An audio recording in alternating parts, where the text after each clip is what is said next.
किसी ने मुकाम हासिल करना है, किसी ने अपने आप को आला बनाना है, तो वो भी मोहम्मद का वसीला लेके आए, सारे दर्जे दे दूंगे।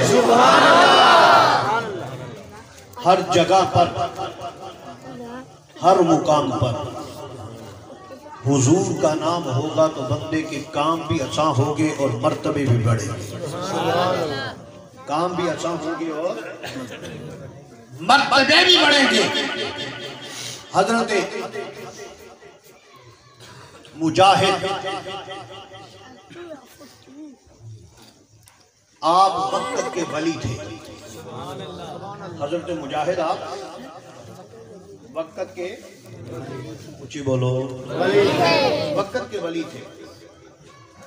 आपका काम था, आप हदीस पाक पढ़ाया करते थे मदरसा में।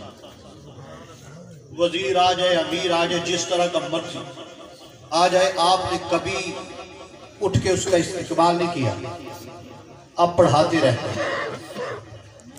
बड़े बड़े आ जाते, कोई ये कहता कि ये बड़ा नाक वाला है, बड़ा फख्र करता है, तकब्बुर वाला है, हर रंग के सोच रखते कि क्योंकि मैं आया हूं, ये मुझे उठ के क्यों नहीं मिला। पढ़ाना जरूरी था कि ये मुझे मिलना जरूरी था, लेकिन उन्होंने हुजूर की किताब, हुजूर की हदीस और कुरान के अलावा किसी और तरफ तवज्जो न देंगे। वक्त गुजरता गया।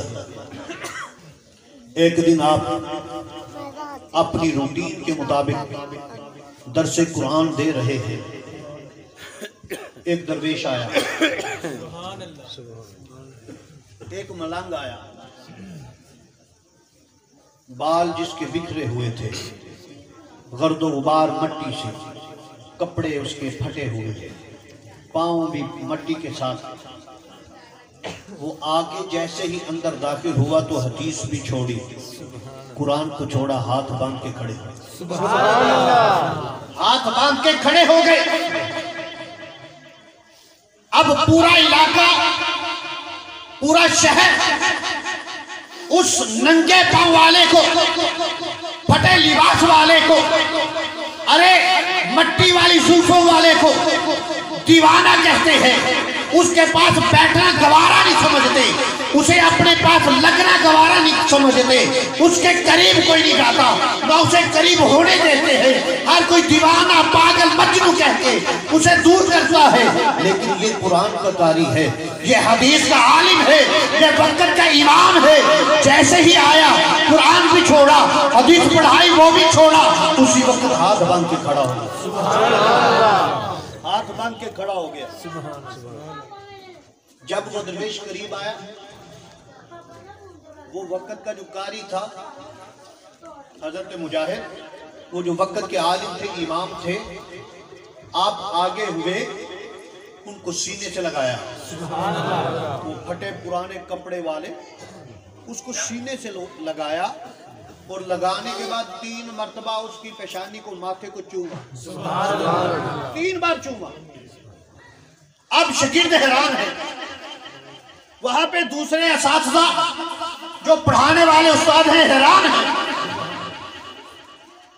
कि जो आज तक किसी बड़े से बड़े के लिए नहीं उठे, किसी बड़े से बड़े के लिए नहीं उठे, वो आज इसके लिए उठ पड़े जिसको सारा शहर पागल कहता है, मजनू कहता है, दीवाना कहता है। ये मामला क्या है? सारे हैरान। जितनी देर वो दरवेश बैठा, आप हाथ बांध के खड़े रहे, उसको देखते रहे। जब वो चले गए, आप फिर बैठे और उसी जगह से सबक पढ़ाना शुरू कर दिया। फारग हुए तो सारे उस्ताद भी, शागिर्द भी सब जमा होके सवाल लेके हाजिर हो गए। हुजूर आज तक तो खड़े नहीं हुए, आज क्या मामला था? ये जिसको सारा शहर मुंह नहीं लगाता, आप हाथ बांध के खड़े रहे, वजह क्या है, मामला क्या है? कहा कि मुझे भी नहीं पता कि मामला क्या है। ये मुझे भी नहीं पता मामला क्या है। शागिर्दों ने बार बार कहा कि हमें बताइए, आपने उसे सीने से लगाया है, फिर आपने 3 बार उसकी पेशानी को चूमा है, उसके माथे से बोसा लिया है।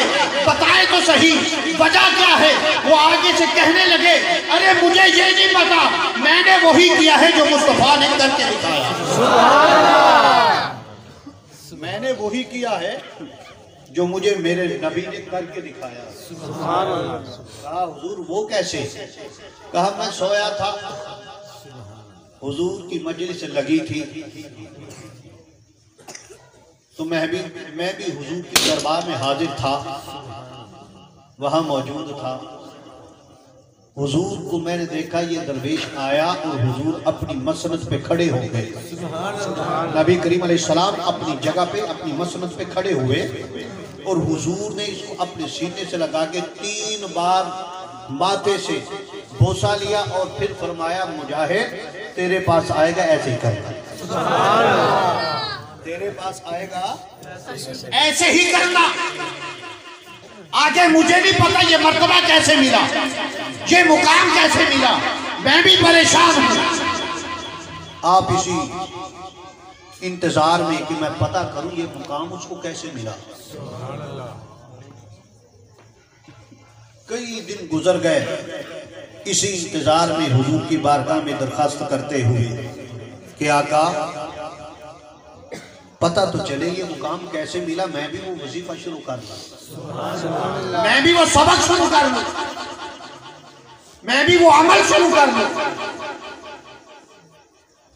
फिर किस्मत जागी तो करीम आका अलैहिस्सलाम आए। हजरत मुजाहिद बिन अबू बकर के ख्वाब में हुजूर आए, हुजूर की बारगाह में दरखास्त पेश की कि करीम आका मैं उस दिन से परेशान हूँ, मुझे पता चले उस गुलाम पे इतना करम हुआ तो किस वजह से हुआ। मुझे दुनिया पूछती है, तो मैं ये चाहता हूँ मुझे भी पता चल जाए। आप फिर मेरे करीम आका अलैहिस्सलाम ने इरशाद फरमाया कि तू पूछना चाहता है कि जिसको दुनिया मुंह नहीं लगाती, जिसको दुनिया मुंह नहीं लगाती, जिसको दुनिया दूर करती है अपने आप से, तू ये पूछना चाहता है मोहम्मद ने उसे सीने से क्यों लगाया? सुभान अल्लाह। तू ये पूछना चाहता है तेरे नबी मोहम्मद ने उसके पेशानी को चूमा क्यों? आका जी मैं पूछना चाहता हूँ, मुझे पता चल जाए। फरमाया सुन जी, दुनिया तो पागल कैसी है, पर वो पागल है। सुभान अल्लाह। वो पता है अमल क्या करता है? जी आका क्या करता है? फरमाया एक तो वो हर नमाज के बाद 3 मरतबा दुरूद शरीफ पढ़ता है। सुभान अल्लाह। सल्लल्लाहु अलैहि या मोहम्मद 3 बार वो ये पढ़ता है। और उसके बाद 3 मरतबा लक़द जाअकुम रसूलुम मिन अनफुसिकुम अज़ीज़ुन अलैहि मा अनित्तुम हरीसुन अलैकुम बिल मुमिनीना रऊफ़ुर रहीम फ़इन तवल्लौ फ़क़ुल हस्बियल्लाहु ला इलाहा इल्ला हु अलैहि तवक्कलतु व हुवा रब्बुल अर्शिल अज़ीम। सूरह तौबा की आखिरी 2 आयत। फरमाया इस बंदे ने अपनी जिंदगी का मामूल बनाया है, हर नमाज के बाद इसने पहले 3 मरतबा दुरूद पाक पढ़ना है, फिर सूरह तौबा की आखिरी 2 आयत को पढ़ना है 3 बार, उसके बाद फिर दुरूद शरीफ पढ़ना है। इसकी जिंदगी का ये मामूल है, नमाज के बाद हर नमाज के साथ इसने ये पढ़ना है। बस इसकी ये आदत मुझ मोहम्मद को पसंद आ गई, मैंने सीने से भी लगाया और माथे को चूम लिया।